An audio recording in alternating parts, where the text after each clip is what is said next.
नमस्कार.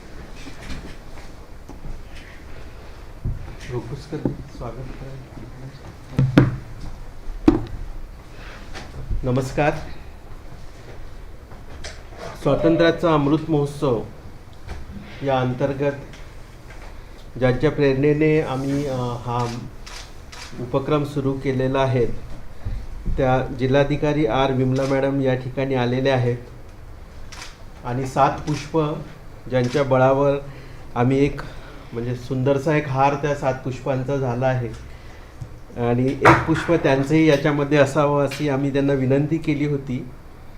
आणि त्या विनंतीवर सध्या जो कोरोना प्रतिबंधात्मक उपाययोजनाचा सपाटा जिल्हा प्रशासनामार्फत सुरू आहे आणि त्या संदर्भातल्या ज्या विविध उपाययोजना करत आहोत, तर जिल्हा प्रशासन आज जे करत आहेत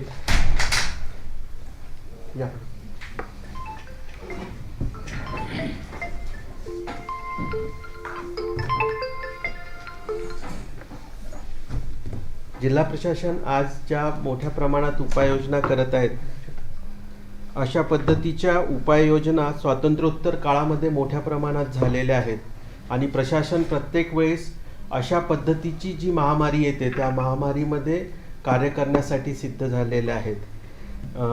मॅडमचं निवेदन सुरू होण्यापूर्वी मी आदरणीय मॅडम यांचं स्वागत या ठिकाणी या कार्यक्रमात करतोय. आपल्या निवासी उपजिल्हाधिकारी मॅडम या ठिकाणी आलेले आहेत. मी त्यांना विनंती करतो की त्यांनी पुष्पगुच्छ देऊन मॅडमचं स्वागत करा.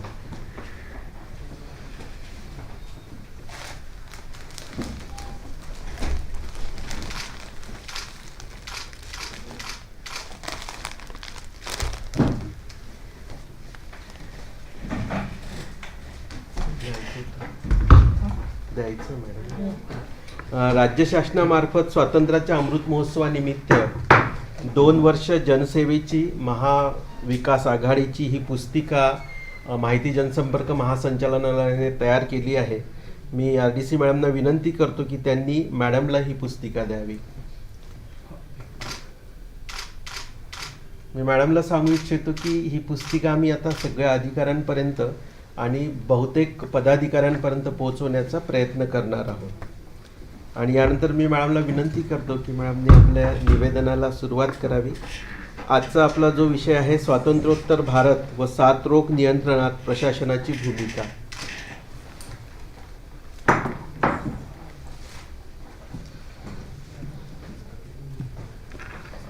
सर्वांना माझं नमस्कार. मागच्या आठवड्यात आढावा बैठक नेहमी होत असतात आणि मागच्या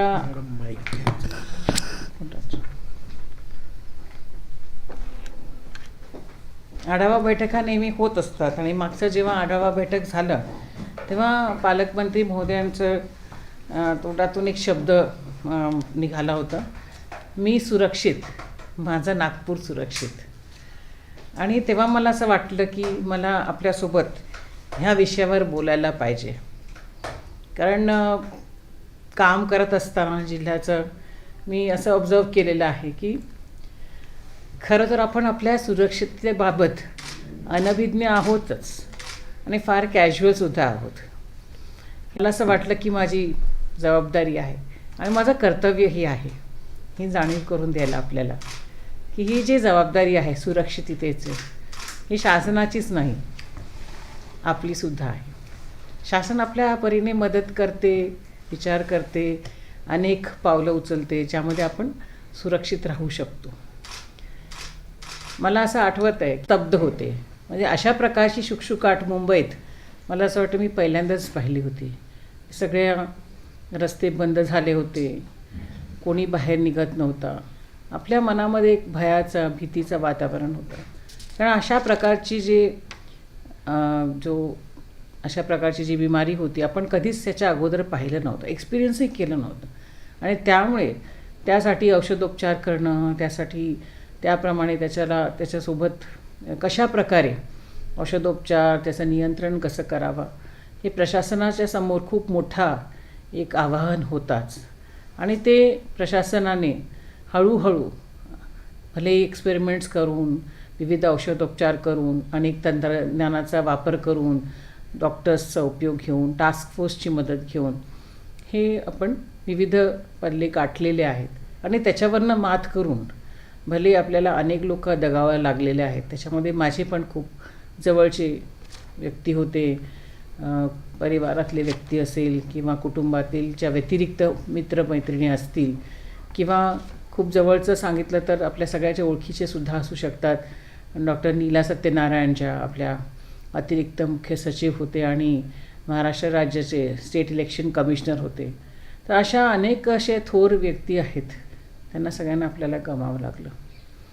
दुसऱ्या लाटेचे वेळ मला असं वाटतं नागपूरमध्ये ते सुरुवात झालं होतं. डेल्टा व्हेरियंट आपल्याकडे आलं होतं आणि तिथपासून सुरुवात होऊन हे खूप मोठ्या प्रमाणावर आपल्याला नागपूरमध्ये खूप मोठं नुकसान तेव्हा झालेलं आहे. आणि ह्यासाठी आपल्याला हॉस्पिटल्स म्हणा, बेड्स म्हणावा, त्यानंतर ऑक्सिजन म्हणावा, खूप झटावं लागलं. आणि मागील जे जिल्हाधिकारी होते आणि पूर्ण आमचे जे प्रशासन होते, महानगरपालिकाचे आयुक्त होते, पोलीस प्रशासन असेल, सगळ्यांनी खूप अथक आणि ऑक्सिजन प्रोव्हायडर्स, सप्लायर्स असतील, इंडस्ट्रीज असतील, सगळ्यांनी याच्यामध्ये हातभार लावला आणि याच्यातनं मग आपण त्या संकटातनं सुद्धा बाहेर पडलो. म्हणजे ऑक्सिजन भले आपल्याला बाहेरून आणावं लागलं, इतर काही जे आपल्याला संकट सामना करावं लागलं. मला असं वाटतं हे जे थर्ड वेव्ह जी आता हळूहळू सुरू झालेलं आहे, आपण फार कॅज्युअल झालेलो आहोत ह्याच्यामध्ये. आणि असं निदर्शनास येतं की जेव्हा मागच्या वेव्हमध्ये माझी कुटुंब माझी जबाबदारी आपले माननीय मुख्यमंत्री महोदयांनी आपल्याला सुचवलं होतं तेव्हा, तर ते आपण तेव्हा खूप सिरियसली ते फॉलोही केलं होतं. पण आत्ता जर आपण पाहिलं थर्ड वेव्हमध्ये कितीही आम्ही सांगितलं की मास्कचा वापर करा, इनफॅक्ट डबल मास्क वापरायला पाहिजे, अशा सगळ्या ज्या डॉक्टर्स आहेत, एक्सपर्ट्स आहेत, मेडिकल एक्सपर्ट्स, ते सतत सांगत आहेत की प्रत्येकाने डबल मास्क वापरायला पाहिजे, जरी जे बाहेर जाताना हँडवॉश करायला पाहिजे. कारण हा जो संसर्ग आहे हे खूप लवकर स्प्रेड होतो आणि बराच वेळ तो एन्व्हायरमेंटमध्ये राहतो आणि आपल्याला तो एफेक्ट करू शकतो. तर कोविड-19 जे आहे याच्यामध्ये ज्या ज्या लोकांना कोविड-19 झालेलं आहे आत्तापर्यंत, तर त्या सगळ्यांचा जो बॉडी जे इम्युनिटी आहे एक तर ती एफेक्ट झालेली आहे, जो स्ट्रेंथ आहे आणि ताकद आहे त्यामध्ये सुद्धा बऱ्यापैकी लोकांना विपरीत परिणाम झालेला आहे. आणि जे कोमॉर्बिड आहेत तर त्यांना निश्चित रूपाने त्यांना जास्त त्रास याच्यामध्ये झालेला आहे. जे हायपरटेन्शन असतील, डायबिटीज असतील किंवा हार्ट प्रॉब्लेम्सचे जे लोक असतील, तर ह्यांच्यामध्ये जर आपण पाहिलं तर त्यांना जे कोविड झालेलं आहे त्यांना त्याच्यावरती जास्त त्यांना रिकवर करण्यामध्ये वेळ लागलेला आहे.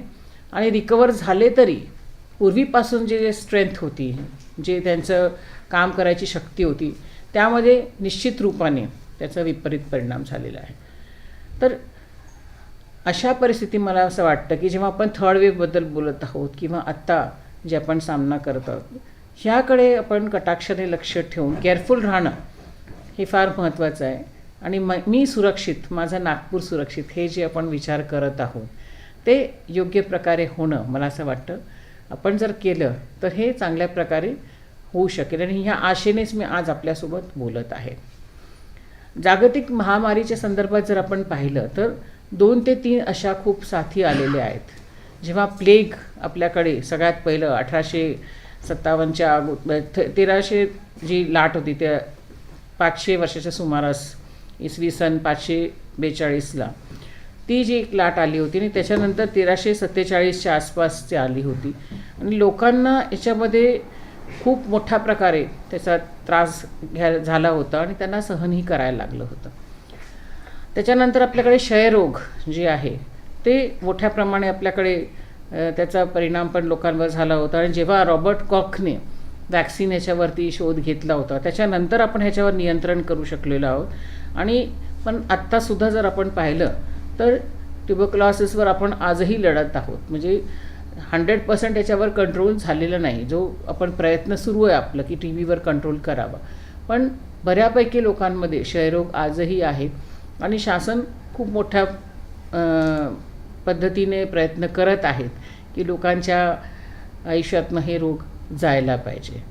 देवी रोग मात्र जे आहेत आपण चिकन पॉक्स, स्मॉल पॉक्स जे आपण म्हणतो, तर ते 18व्या शतकात जे ह्याचा प्रादुर्भाव होता आणि ब्रिटिश शास्त्रज्ञ जे होते एडवर्ड जेनर, तर ह्यांनी ह्याचं वॅक्सिनेशन शोधून लावलं होतं आणि 1977 हा आजार भारतामधून नष्ट झालेला आहे. मला असं आठवतं जेव्हा आम्ही लहान होतो तर त्याचे मार्क्स माझ्या चेहऱ्यावरती आणि हातावरती सुद्धा राहिलेले आहेत की किती प्रकारचा याला त्रास व्हायचा की जेव्हा ते खपली धरायची आणि त्याच्यात पास किंवा रक्त यायचं. आणि आत्तासुद्धा जरी झालं अशा प्रकारचे काही एफेक्ट झालं चिकन पॉक्स, स्मॉल पॉक्सचं तर होतच नाही, पण चिकन पॉक्स जर झालं तर लवकर लोकांना याच्यामध्ये निदान होऊन जातं. त्यामुळे अशा प्रकारचे एपिडेमिक्स लोकांमध्ये येत राहील, परंतु सावध राहणं आपल्यावर आहे. आणि हे सावध राहणं म्हणजे कसं की फार महत्त्वाचं आहे की आयसोलेशन. आता आपण आजची जर गोष्ट बघू तर शासनाने आपल्याला आयसोलेशन अलाव केलेलं आहे, पण अनफॉर्च्युनेटली आयसोलेशनमध्ये जर आपण पाहिलं तर लोक राहत नाही. जर आपल्याला आणि त्याच्यावरनं आणखीन भर म्हणजे आपल्याला होम सेल्फ टेस्ट किट्स मिळालेले आहेत, तर तो लोक नॉर्मली ते सेल्फ टेस्ट किट्सचा वापर करतात आणि मग रिपोर्टही करत नाही आणि मग आयसोलेशनमध्ये राहतात की नाही आपल्याला हेही माहिती नाही आणि हा आजार खूप मोठ्या प्रमाणामध्ये पसरू शकतो. त्यामुळे आयसोलेशनच्यासाठी आम्ही कंट्रोल रूम आमच्या प्रत्येक तालुक्यामध्ये स्थापित केलेले आहेत आणि मला आपल्याला सगळ्यांना विनंती करायचं आहे की ह्या जे आमचे कंट्रोल रूम स्थापन झालेले आहेत, जर आपण सेल्फ टेस्ट किटचा वापर केला तर आपल्याला विनंती आहे की कृपया हे रिपोर्ट आमच्याकडे निश्चित रूपाने आपण करावा की आपल्याला सेल्फ टेस्ट किट आपण घेतलं, टेस्ट केलेलं आहे आणि आपल्याला जर आजार झालं तर आम्हाला रिपोर्ट केलं तर आपल्याला होम आयसोलेशन कसं करायचं, त्यासाठी 6 मिनिट वॉक जे आहे साधारणतः औषध. तर दुसरी गोष्ट ह्या आजारामध्ये की आपण पाहिलं की स्पेसिफिक सुरुवातीला औषध नव्हतं. मागच्या वेव्हमध्ये रेमडेसिवीरच्या मागे खूप लोकांनी धावधाव केलं. आता नवीन 2 औषध आलेले आहेत, मोलुनुपिरिवीर आणि आणखीन एक टॅमिफ्लूसारखा दुसरं औषध आलेलं आहे, पण ते सुद्धा आता सध्या वापरू नये असं इन्स्ट्रक्शन्स आहेत ॲज ऑफ नाव. त्यामुळे आपल्याला याच्यावर औषधोपचारसुद्धा माहिती नाही, तर नॉर्मल पॅरासिटामॉल असेल किंवा इतर काही लोकल आपले डॉक्टर्स आपल्याला जे काही उपचार देत असतील त्याचं आपण अनुपालन करणं अपेक्षित आहे. पण मोर दॅन दॅट आम्हाला कळवणं की आपल्याला आपण होम आयसोलेशनमध्ये आहात आणि होम आयसोलेशनमध्ये असताना इतरांना याचं काही इन्फेक्शन होणार नाही हे फार जाणून घेणं महत्त्वाचं आहे. आजच मला म्हणजे कळलं की आमच्या ओळखीचे जे आहेत इथे नागपूरचे नागरिक, त्यांना जेव्हा शासकीय अधिकारी आहे कळलं तर त्यांनी आयसोलेट करून दुसऱ्या फ्लॅटमध्ये ते राहायला गेले. पण सगळ्यांसाठी हे शक्य होणार नाही मला खात्री आहे, कारण आपण सगळे काही लोकांची घरं छोटी असतात, त्याच्यामध्ये टॉयलेट बाथरूमसुद्धा सेपरेट नसू शकतो. पण शक्य तितकं मग घरात मास्क घालणं आणि फक्त जे टॉयलेट बाथरूम आपण वापरणार आहोत त्याला सॅनिटाईज करून तिथे जेव्हा आपण संबंधित व्यक्ती जाते तर वापरल्यानंतर त्याच्यावर सॅनिटायझर स्प्रे करून घरच्या व्यक्तींना हे काय स्प्रेड होणार नाही हे बघणं फार महत्त्वाचं आहे. तर अशा प्रकारे जर आपण सहकार्य केलं शासनाला आणि आमच्या ज्या एफर्ट्स आहेत तर ते हे जे 14 दिवसाचं क्वारंटाईनसुद्धा आता आपण 7 दिवसाचं आणि इनफॅक्ट 3 दिवसाचा सुद्धा आपण केलेलं आहे, जेणेकरून लोकांना जर काही असे सिम्पटम्स नसतील म्हणजे खोकला, सर्दी किंवा अंगदुखी असेल, श्वास घेण्यामध्ये त्रास होत नसेल, तर हे आपण ज्या सिम्पटम्स संपलेल्या असतील तर त्या अशा नॉर्मल आपल्याला वाटत असेल तर you can always come back. पण त्यासाठी तुम्ही परत सेल्फ टेस्ट किट जे आहे त्याचा वापर करून खात्री करणं आवश्यक आहे आणि आम्हाला कळवणंसुद्धा आवश्यक आहे की नेगेटिव्ह किंवा पॉझिटिव्ह टेस्ट आपल्यासाठी म्हणजे हे झालेलं आहे का नाही.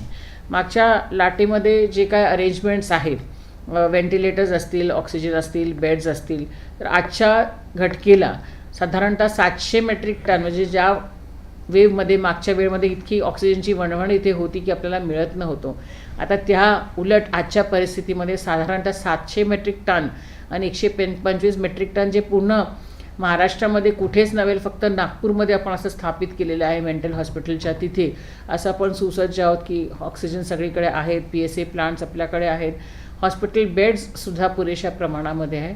परंतु सुदैवाने मला असं वाटतं म्हणावं की ह्या वेव्हमध्ये तरी आपल्याला त्याची एवढी काही गरज आत्तापर्यंत तरी मोठ्या प्रमाणात भासत नाही आहे. साधारणतः 100च्या आसपास आपले जे पेशंट्स आहेत ते हॉस्पिटलमध्ये येत आहेत. गव्हर्मेंट मेडिकल कॉलेज असो किंवा इंदिरा गांधी किंवा मेयो हॉस्पिटलमध्ये असेल किंवा एम्समध्ये. तर आपण सुसज्ज आहोत. हॉस्पिटल्समध्ये आपण स्टाफसुद्धा पुरवण्यासाठी विशेष प्रयत्न करून जे काय निधीमधनं उपलब्ध होतं त्यामधून आपण कॉन्ट्रॅक्च्युअल स्टाफ असेल किंवा मग गव्हर्मेंट स्टाफ रिक्विजिशन करून दिलेला आहे. तर ह्यामुळे हा जो आपण प्रशासन नेहमी 2 पाऊल पुढे आहे की आपल्यासोबत आपल्याला मदत करायला पाहिजे. पण ह्यामध्ये स्वतः लोकांनीसुद्धा एक अकाउंटेबिलिटी ठेवून रिस्पॉन्स देणं. साधारणतः आपण बघितलं तर आजही बाजारामध्ये लोक विना मास्क, तर बाजारामध्ये तुम्हाला जायचंच असेल तर जाऊ शकतात, पण किमान मास्क तरी घालून जायला पाहिजे आणि तिथे मास्क काढायला नव्हता पाहिजे आणि शक्यतो टाळता आलं तर आपण टाळायला पाहिजे. आता एक 15-20 दिवसामध्ये मला खात्री, आता मुंबईमध्ये जर आपण पाहिलं तर वेव उतरत चाललेलं आहे. तर मला असं वाटतं की साधारणतः पुढच्या 2-3 आठवड्यामध्ये आपलंसुद्धा हे वेव जे आज साधारणतः 4,000 पेशंट्स आणि पॉझिटिव्हिटी आपली 50%पेक्षा जास्त आहे. म्हणजे जर एका खोलीमध्ये आपण 4 ते 5 लोक बसलेलो असो तर असं मला वाटतं की एव्हरी सेकंड पर्सन म्हणजे 50% लोकांमध्ये कुठल्या ना कुठल्या प्रकारचे इन्फेक्शन असू शकतो. म्हणजे असिम्प्टमॅटिक ते असतील, if you test they might be positive. त्यामुळे काळजी घेणं फार महत्त्वाचं आहे. मास्क घालणं हे फार महत्त्वाचं आहे. आणि आपल्याला माहिती की अर्थव्यवस्थावर खरंच खूप विपरीत परिणाम मागच्या वेळेस झालंच होता. म्हणजे आमच्याकडे नेहमी आम्ही लॉकडाऊनच्या गोष्टी करतो तर तेव्हा जे व्यापारी संघ असेल, इतर हॉटेल ओनर्स असोसिएशन्स असतील, बार असोसिएशन असतील, ते येत असतात. आम्ही त्यांचं नेहमी स्वागतच आहे, कारण आपल्याला प्रत्येकाला माहिती की बिझनेस अफेक्ट होतो.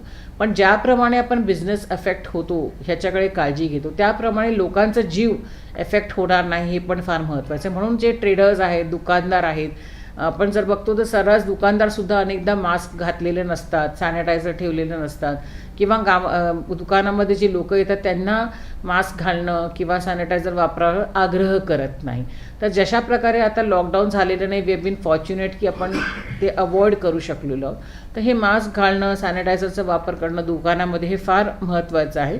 कारण अनेकांचे प्राण आपण मागच्या वेवमध्ये गमावलेले आहे आणि उद्योगधंदे बंद झाले होते मागच्या वेवमध्ये आणि आपल्याला खूप मोठा अनेक लोकांना उपासमारीसुद्धा सहन करायला लागली होती. तर त्या मानाने आजच्या ह्या वेवमध्ये ती तीव्रता नाही आहे आणि उत्पन्न तेव्हा घटलं तरी आता हळूहळू आपण जरा नॉर्मल्सीवर येत आहोत. ही नॉर्मल्सी आपली कायम ठेवायला पाहिजे. तर मला असं वाटतं की हे जे 3 T's आहेत की टेस्टिंग, ट्रॅकिंग जो आपलं आहे आणि ट्रीटिंग, हे ज्या 3 गोष्टीवर आपण म्हणत होतो की करायला पाहिजे. की नॉर्मली जर आपल्या घरामध्ये एखादा जर पॉझिटिव्ह आला तर त्याचं ट्रॅक करून की कोणाकोणाला पॉसिबल इन्फेक्शन्स राहिले असतील आणि ट्रीटमेंट लगेच सुरू करून आयसोलेट करून घेणं आपल्याला फार महत्त्वाचं आहे. तर ते आणि ऑफकोर्स सॅनिटायझर आणि मास्कचा वापर करणं. तर मला असं वाटतं की ओमिक्रॉनचा जो आहे व्हेरियंट हे जास्त लवकर स्प्रेड होतं. कारण मुंबईमध्ये पण जर आपण पाहिलं तर जो वेव आपलं साधारणतः 2 महिन्यानंतर तिथे झाला होता, जेव्हा मार्चमध्ये सुरू झाला होता आणि मेपर्यंत वेव पहिली जे पीक झाली होती, आता ते पीक फार लवकर रीच झालं कारण इन्फेक्शन खूप लवकर स्प्रेड होत आहे. तर आपल्याला काही कल्पना नाही. तर केरळामध्ये जर आपण पाहिलं तर केरळाचं जो आहे हॉस्पिटलायझेशनचं प्रमाण आणि ऑक्सिजनचं प्रमाण आजच्या पेपरमध्ये सुद्धा आलेलं आहे की खूप जास्त प्रमाणामध्ये लोकांना तिथे ऑक्सिजनची गरज भासलेली आहे. म्हणजे विच इज आपल्या राज्याच्या एकदम उलट परिस्थिती तिथे आहे. त्यामुळे आजही आपण सांगू शकत नाही, कारण हा जो आजार आहे मी पाहिलेला आहे की खूप अनप्रेडिक्टेबल आहे. म्हणून आज आपल्यासोबत बोलण्याचा हेच एक उद्देश होता की हा मेसेज आपल्यापर्यंत पोचेल की जर मी माझी जबाबदारी स्वीकारली, मी जर स्वतःला सुरक्षित ठेवलं तर नागपूरकर स्वतः आपोआपच सुरक्षित होईल आणि नागपूरही सुरक्षित होऊ शकतो. त्यामुळे जसंही माननीय मुख्यमंत्री महोदयांचा संदेश आहे की माझी कुटुंब माझी जबाबदारी, तसं आपल्या पालकमंत्री महोदयांचा हा पण एक संदेश होता की मी सुरक्षित, माझा नागपूर सुरक्षित. तर हीच आपल्याला विनंती आहे की स्वतःला सुरक्षित ठेवा, मास्कचा नेहमी वापर करा आणि सॅनिटायझर वापर करा आणि जेवढं जमेल आपल्याला अवॉइड क्राऊडेड प्लेसेस थोड्या दिवसापर्यंत. मला असं वाटतं लवकरच आपला हा जो संकट आहे 3rd वेव्हचा आपल्याकडं लवकर दूर होईल आणि आपण परत सुरुवातीपासून खूप आनंदाने राहू शकतो. येणारा काळ आपल्या सगळ्यांना सुखाचा, समृद्धीचा जाऊ. अमृत महोत्सव आपला आहे 26 जानेवारी प्रजासत्ताक दिन लवकरच आहे. त्या सगळ्याची मी आपल्याला मनपूर्वक शुभेच्छा देते आणि मला आज इथे बोलायची संधी दिली, आपल्यासोबत मला बोलता आलं, याबद्दल मी आमच्या जे माहिती विभाग आहे आणि आमच्या डिस्ट्रिक्ट इन्फॉर्मेशन ऑफिसर आहे श्री टाके यांची उपकृत आहे. खूप खूप धन्यवाद. धन्यवाद मॅडम. महामारीमध्ये उपाययोजना आणि आतापर्यंतच्या झालेल्या महामारी आणि त्याच्यात प्रशासनानं जी भूमिका निभावली आहे त्याबद्दलचं मार्गदर्शन मॅडमनी या ठिकाणी केलं आणि मला आनंद होतो आहे की आज स्क्रीनवर खूप लोक उपस्थित आहेत. तर मॅडमकडे फार कमी वेळ आहे. अर्थात आपली एक VC चालू असताना मॅडमला आम्ही रिक्वेस्ट केली कारण आपली एक रेग्युलर वेळ आहे ही. तर मी जे उपस्थित आहेत त्यांच्यापैकी 1-2 प्रश्न विचारावीत अशी मी विनंती करतो.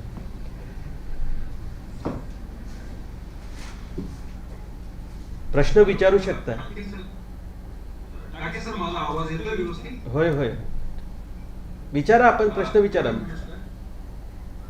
मॅडम नमस्कार. माझा प्रश्न असा आहे की एक जिल्हा म्हणून नागपूर जिल्ह्याने काय विशेष अशा उपाययोजना केल्या, आपण असं विशेष काय केलं जे दुसऱ्या जिल्ह्यांनी केलं नाही किंवा कदाचित आपण किंवा त्यांच्यापेक्षा बेटर केलं असं काही आहे? मला असं वाटतं की सगळ्यात खूप चांगलं नागपूर जिल्ह्याने केलं असेल तर जे एक्झिस्टिंग रिसोर्सेस वापरले, म्हणजे तो जो डिसिशन प्रशासनाचा होता की आपल्याकडे 2 मेडिकल हॉस्पिटल आहे आणि एम्स तो त्या प्रमाणामध्ये तेव्हा सुसज्ज नव्हतं, पण आपले जे दोन्ही गव्हर्मेंट मेडिकल कॉलेज आहेत आणि आपला जो इंदिरा गांधी मेयो हॉस्पिटल आहे तिथलं सगळी जी यंत्रणा आहे, तिथल्या सगळ्या ज्या इक्विपमेंट्स होते, हॉस्पिटल बेड्स आहेत, ते आपण खूप परिपूर्ण पद्धतीने वापरलं. कारण इतर जिल्ह्यामध्ये कोविड केअर सेंटर डेडिकेटेड केलं, म्हणजे पुण्याचा जर आपण विचार केला, मुंबईचा विचार केलं तर नागपूर आपली दुसरी राजधानी आहे. परंतु आपण इथे आपल्याकडे एक्झिस्टिंग जे केअर आहे, म्हणजे प्रायव्हेट हॉस्पिटल्सने आपल्याला खूप चांगलं सपोर्ट केलं. लता मंगेशकर हॉस्पिटल असेल, शालिनी ताईमेघे हॉस्पिटल आहे, इतर जे काही प्रायव्हेट हॉस्पिटल्स आहेत, तर ते एक मला असं वाटतं खूप वैशिष्ट्यपूर्ण आपलं होतं, आपण कसं हँडल केलं. आणि दुसरं त्याच्यातनं आपण लवकर शिकून जे ऑक्सिजनसाठी प्रिपरेशन करायचं होतं, मला वाटतं सगळ्यात चांगलं तो एक मोठं चॅलेंज आम्हाला होतं प्रशासनाला. मी इथे जॉईन झाल्यानंतर की PSA प्लांट सेटअप करणं, LMO स्थापित झाले का, सतत पाठपुरावा करणं, तर हे सुद्धा आपलं खूप चांगलं एक आपण कार्य करू शकलो. जसं मी म्हटलं की 125 मेट्रिक टनचा शासनाचा लिक्विड ऑक्सिजन टँक मला वाटतं पूर्ण राज्यामध्ये आपल्याकडेच एकमेव असा एक टँक आहे एवढा मोठा. इतरांकडे छोटे छोटे क्वांटिटीचे टँक्स असतील, 20, 40, 50 लिटर्सचे मॅक्सिमम असू शकतात, पण 125 लिटरचा आपला मेट्रिक टनचं आपलं वाटतं आपल्याकडेच एक आहे. बेड्सचं आपलं खूप चांगल्या प्रकारे आपण एम्सचं सपोर्ट घेऊन ते पण एक खूप चांगला नियोजन केलेलं आहे. तर अवेलेबल रिसोर्सेसमध्ये maximum management with available resources, मला वाटतं तीच आपलं सगळ्यात मोठं यश ते आहे. आणि आपली जी टीम आहे ती सतत सुसज्ज असते.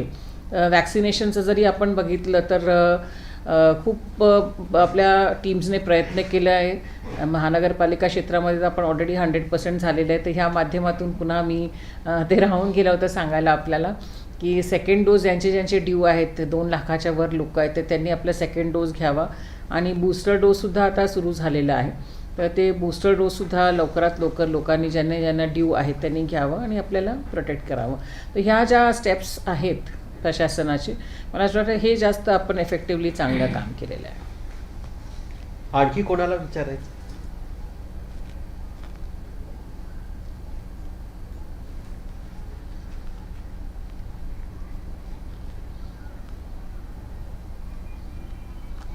हा विषयावर एवढ्यांदा सगळ्यांनी ऐकलेले मला वाटत नाही प्रश्न फार विचारायचे असतील.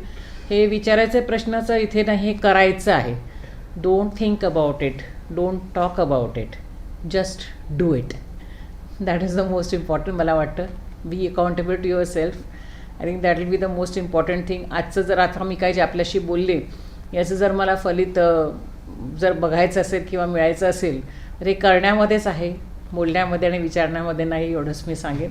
सगळ्यांनी आम्हाला सहकार्य करावा ही पुनश्च सगळ्यांना विनंती आहे. खूप खूप धन्यवाद.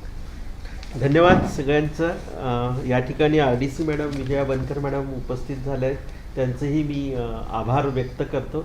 आणि आजचा आपला हा कार्यक्रम संपला असं मॅडमच्या परवानगीने जाहीर करतो. दर कार्यक्रमाला अशीच आपली उपस्थिती राहावी आणि आपल्या मनातली प्रश्न आपण विचारावे. आणि आम्ही दरवेळेस नव्या विषय घेऊन येतो आहे आणि हा कार्यक्रम आपल्याला आणखी दीर्घकाळ चालवायचा आहे. तुमच्या सगळ्यांच्या सहकार्याची अपेक्षा. धन्यवाद.